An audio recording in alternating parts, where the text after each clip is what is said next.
యాజమాన్యానికి, మిత్రులు గాదే వెంకటేశ్వర గారికి, కనపర్తి శ్రీనివాసరావు గారికి, వీక్షకులందరూ కూడా శుభోదయం అండి. నమస్కారం. మామూలుగా రాజకీయం చెయ్యాలి అనుకున్న వాళ్ళకి, రాజకీయ నాయకుడిగా ఎదగాలనుకున్న వాళ్ళకి నా పేరు చిరస్థాయిగా నా కుటుంబానికి కూడా అది వారసత్వంగా రావాలి, పేరు ప్రఖ్యాతులు రావాలి, నా కుటుంబాన్ని గౌరవించాలి అని చెప్పని రాజకీయాలు చేయటం వేరు.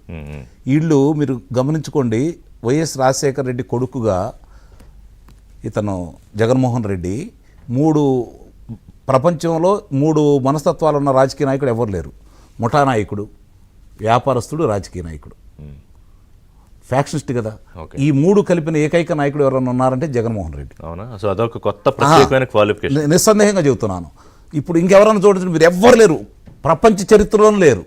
ఏదైతే ముఠా నాయకుడు, వ్యాపారస్తుడు, రాజకీయ నాయకుడు. ఓకే. ఎందుకంటే అతను రాజకీయం అనేది అతనికి వ్యాపారం. ఎందుకు వ్యాపారం అయిందంటే ఈ ఆంధ్ర రాష్ట్రానికి 2004లో శని పట్టింది. ఋషి గారు 2004లో శని పట్టింది. వైఎస్ రాజశేఖర రెడ్డి అనే వ్యక్తి ముఖ్యమంత్రి కావటమే అప్పుడు విశాల ఆంధ్ర రాష్ట్రానికి పట్టినటువంటి మొట్టమొదటి శని. ఆ రోజు నుంచి ప్రారంభమైన తర్వాత అంతకుముందు ఎప్పుడైనా సరే ఐఏఎస్ అధికారులు కానీ, ఐపీఎస్ అధికారులు కానీ న్యాయస్థానం ఎట్లెక్కేవాళ్ళ? ఆ దౌర్భాగ్యం అక్కడి నుంచి మొదలుపట్టింది. దాన్ని ఇతను 2004 నుంచి 2009 వాళ్ళ తండ్రి చనిపోయేంత వరకు 5 సంవత్సరాల 3 నెలల కాలంలో ఎంత సంపాదించుకోవాలో చూశాడు అతను. ఆ చూసిన తర్వాత నా తండ్రి అధికారాన్ని నేను అడ్డం పెట్టుకుని ఎంత సంపాదిస్తే నేను అధికారంలోకి వస్తే ఎంత సంపాదించవచ్చు. కాబట్టి వ్యాపార దృక్పథంతో రాజకీయాల్లోకి వచ్చాడే తప్ప ప్రజలకు సేవ చేయాలని, ప్రజలు మెచ్చుకోవాలని, ప్రజా పరిపాలన చేయాలని అనుకోవాలి. మీరు అన్నట్టు రాచరికం, నేను రాజుని, నాకు ఆంధ్ర రాష్ట్రం రాసి ఇచ్చేశారు, నా ఇష్టం వచ్చినట్టు నేను చేసుకోవచ్చు, నాకు అడ్డెవరు, నన్ను అడ్డుపడేది ఎవరు అనే విర్రవీగి అతను చేసినటువంటి కార్యక్రమం.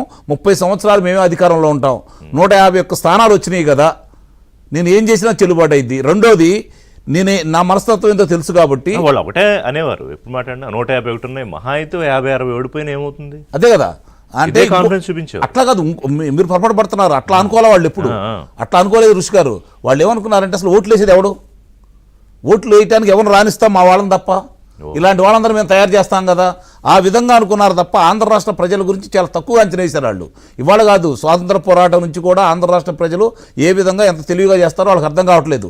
విభజిత ఆంధ్ర రాష్ట్రం అన్నారు కదా ఓపెనింగ్ లోనే, రాజకీయాల పట్ల అవగాహన లేక, పరిస్థితిని అంచనా వేయలేక, అదే పొరపాటు. పరిస్థితిని అంచనా వేసేనా? నిస్సందేహంగా వాళ్ళని ఎట్లా రానివ్వకూడదు కాబట్టి, భయపెడతాం కాబట్టి, వాళ్ళు ఓట్లు వేయడానికి రారు కాబట్టి, మనకే రాజ్యం వస్తుంది కాబట్టి ఎదురు నిలిచి. ఇంకోటి, తెలుగుదేశం పార్టీలో నిలబడటానికి అభ్యర్థులు ఎవరు ఉంటారని వాళ్ళు భావించారు. మొట్టమొదట అభ్యర్థులు కూడా ఉంటారని భావించారు. అంత భయభ్రాంతులను గురి చేయాలని భావించారు.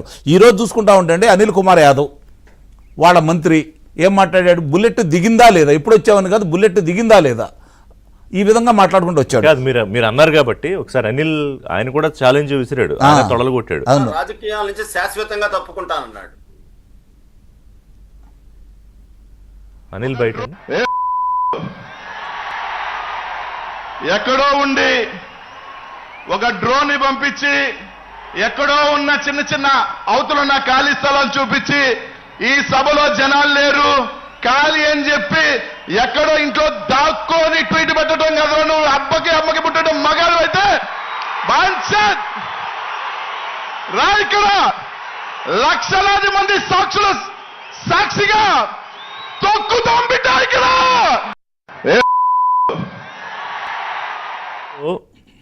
ఇందులో ఇంకొక పార్ట్ ఉంటుందండి, రాజకీయాల నుంచి పూర్తిగా తప్పుకుంటా అండ్ పవన్ కళ్యాణ్ నువ్వు ఎక్కడ మొదలెట్టావో అక్కడే నిన్ను క్లోజ్ చేస్తా అన్నాడు. గేటు కూడా దాకనిమన్నారు పవన్ కళ్యాణ్ గారిని, గేటు కూడా దాకనిమన్నారు. పవన్ కళ్యాణ్ గారి గురించి, వాళ్ళ కుటుంబ సభ్యుల గురించి ఇష్టారీతిగా మాట్లాడారు. ఇదే అనిల్ కుమార్ యాదవ్ తన ఇష్టం వచ్చినట్టు మాట్లాడేసి పోలవరం గురించి ఏం మాట్లాడాడు, రాజకీయం గురించి ఏం మాట్లాడాడు, చంద్రబాబు గురించి అతనికి ఏం తెలుసు అసలు మాట్లాడాడు. ఆ రోజు మాట్లాడాడు, ఇరిగేషన్ మంత్రి మాట్లాడాడు. ఇరిగేషన్ మంత్రి సార్ ఎవరు, ఏ శాఖ మంత్రి చెప్పండి మీరు. వాళ్ళు పనిచేసిన వాళ్ళు సకల శాఖ మంత్రి తప్ప మిగిలిన వాళ్ళు ఏ శాఖ మంత్రి చెప్పండి. ఎప్పుడైనా సరే వాళ్ళ కార్యాలయంలో సమీక్ష నిర్వహించారా, వాళ్ళ కార్యదర్శులతో సమీక్ష నిర్వహించారా, వాళ్ళ సమస్యల గురించి పత్రికా సమావేశాలు ఏర్పాటు చేసి మేము ఇలా పురోగతి సాధించాం, ఈ శాఖలు ఇలా జరుగుతుందని చెప్పని ఎవరన్నా ఒక్కళ్ళు చెప్పారా? బొత్స సత్యనారాయణ అనే వ్యక్తి తప్ప మిగిలిన వాళ్ళకి ఎక్కడ తెలుసండి. వచ్చిన దస్తరాలు ముందు పెడితే సంతకాలు పెట్టుకోవడం తప్ప వీళ్ళకి ఏం తెలుసు. అనిల్ కుమార్ యాదవ్ ఆ రోజు ఛాలెంజ్ చేశాడు, పవన్ కళ్యాణ్ గురించి చేశాడు, లేకపోతే లోకేష్ బాబు గారి గురించి చేశాడు. వీళ్ళందరూ గుర్తుపెట్టుకోవాల్సింది ఏంటంటే అనిల్ కుమార్ యాదవ్ కావచ్చు, లేకపోతే కొడాలి నాని కావచ్చు, వల్లభనేని వంశీ కావచ్చు, జోగిరి రమేష్ కావచ్చు, కాకాని గోవర్ధన్ రెడ్డి కావచ్చు, సత్తల రామకృష్ణారెడ్డి కావచ్చు, కుప్పంలో ఓడిస్తానని చెప్పినటువంటి పెద్దిరెడ్డి రామచంద్రారెడ్డి కావచ్చు. ఈ విధంగా వరుసనే మనం చూసుకుంటా ఉంటే వాళ్ళు ఎలా శ్రీమతి రోజా గారు వీళ్ళందరూ మాట్లాడిన మాటలు కనుక ఒకసారి చూసుకుంటాం. ఎందుకంటే మహానటి కదా, నటించడం ఎలాగో బాగా తెలిసిన వ్యక్తి, దాంట్లో ప్రావీణ్యం పొంది రాజకీయాల్లో వచ్చిన వ్యక్తి, పవన్ కళ్యాణ్ గారి గురించి ఇష్టోజ్యంగా మాట్లాడిన వ్యక్తి. అధికారం పోయిన తర్వాత జూన్ 4, 2024 నాకు ఓకే వీళ్ళందరూ ఎక్కడిప్పుడు అని అది చెప్తున్నాను. కదా ఏదో మాట్లాడాలి కదా బయట. ఒకటండి 2024 జూన్ 4వ తారీఖున ఫలితాలు వచ్చిన తర్వాత ఎక్కడున్నారో కూడా ఎవరూ తెలియదు. ఆ తర్వాత 2 నెలలు వాళ్ళు గాప్ చిప్ అయిపోయారు. ఎర్ర పుస్తకం ముందుకు వస్తుంది, మన తాడదీస్తారు, మనం చేసినటువంటి అన్యాయాలు, అక్రమాలు, దోపిడీలు, దొంగతనాలు, హత్యలు వీళ్ళ దగ్గర ఉండే రాసుకొని ఉన్నారు. లోకేష్ బాబు మన అంతు తెరుస్తా అన్నాడు, చంద్రబాబు నాయుడు గారు తాడదీస్తా అన్నాడు, పవన్ కళ్యాణ్ అంత పాతాళానికి తొక్కుతానన్నాడు. కాబట్టి మనం ఎక్కడ బయట కనపడితే మనం ఏమైపోతామని భయం కొద్దీ దేశాలు వదిలిపెట్టి పారిపోయారు. 2 నెలలు చూశారు. 2 నెలలు చూసిన తర్వాత చంద్రబాబు నాయుడు గారు మంచి ప్రభుత్వం కదా, ఇక్కడ గమనించుకోవాల్సింది ఏంటంటే చంద్రబాబు నాయుడు గారు మంచి ప్రభుత్వం, చట్ట ప్రకారం చేసుకుందాం, ఆడవాళ్ళ జోలికి వెళ్ళకూడదు, మనం వాళ్ళ ఆధారాలు దొరికితే తప్ప మనం అదుపులో తీసుకోకూడదు. సొంత పార్టీ వాళ్ళే తప్పు చేసినా విత్-ఇన్ 1 డేలో అరెస్ట్ చేస్తాడు. సొంత పార్టీ వాళ్ళని ముందుగా అరెస్ట్ చేస్తాడు. ముందుగా ఎందుకంటే నేను చూసారా మా వాళ్ళు నేను అరెస్ట్ చేశానని చెప్పుకోవడం కోసం ఇక్కడ గమనించుకోవాలి. ఎందుకంటే ఆయన పేరు కావాలి, నేను బాగా చేశానని చెప్పి ప్రజలు చెప్పుకోవాలా, అభివృద్ధి కావాలా, ప్రజలు బాగుండాలా. ఇప్పుడు ఒకటి గమనించుకోండి సార్, అంటే వీళ్ళని వదిలేసినట్టేనా మరి బ్యాచ్ అందరినీ? చెబుతానండి. 1989 నుంచి 94 5 సంవత్సరాలు, 2004 నుంచి 2014 10 సంవత్సరాలు, 2019 నుంచి 2024 మొత్తం కలిపి 20 సంవత్సరాలు. ఈ 20 సంవత్సరాల్లో తెలుగుదేశం పార్టీ ఓడిపోయి అప్పుడు రామారావు గారు ఓడిపోయిన సందర్భంగా కావచ్చు, చంద్రబాబు నాయుడు గారు ఓడిపోయిన సందర్భంగా కావచ్చు, పురోగమనం సాధించే ఆంధ్రప్రదేశ్ 20 సంవత్సరాల్లో 60 సంవత్సరాలు ఎనికిపోయింది. ఈ వాళ్ళు విధ్వంసం చేస్తే దాన్ని పూడ్చుకునే పనిలో ఉంది చంద్రబాబు నాయుడు గారు. ఈ రోజు 2024లో అధికారంలోకి వచ్చారు. ఏ స్థితిలోకి వచ్చారు, ఎంత అప్పులతో వచ్చారు, ఏం చేయాలనుకుంటున్నారు? ఈ రోజు కూడా అప్పులు తీసుకోకుండా, కేంద్ర పథకాలను పక్క తప్పించకుండా అసలు పిన్నెల్లి రామకృష్ణారెడ్డి ఎక్కడికి వెళ్ళాడండి? మే 14 తర్వాత ఇంతవరకు ఎక్కడన్నా కనపడ్డాడు అతను? మే 14 తర్వాత ఇంతవరకు ఎక్కడన్నా కనపడ్డా? ఏమైపోయాడు? తొడలు కొట్టారు, భీకరంగా మాట్లాడేశారు. ఇప్పుడు వాళ్ళు చేసినటువంటి ఒక్కడొక్కడు చూసుకుంటా ఉంటే మనకి కళ్ళ ముందు కనపడుతుంటే ఇప్పుడు ఈ ప్రభుత్వానికి ఒక్క నిమిషం సార్, వీళ్ళు ఏమని భావిస్తున్నారు అంటే మేము చట్ట ప్రకారం చేసుకుంటాము అని అంటున్నారు. చట్ట ప్రకారం చేద్దాం, వాళ్ళని అదుపులో తీసుకుందాం అన్న వాళ్ళు ఎన్నికల ముందు మీరేం మాట్లాడారు?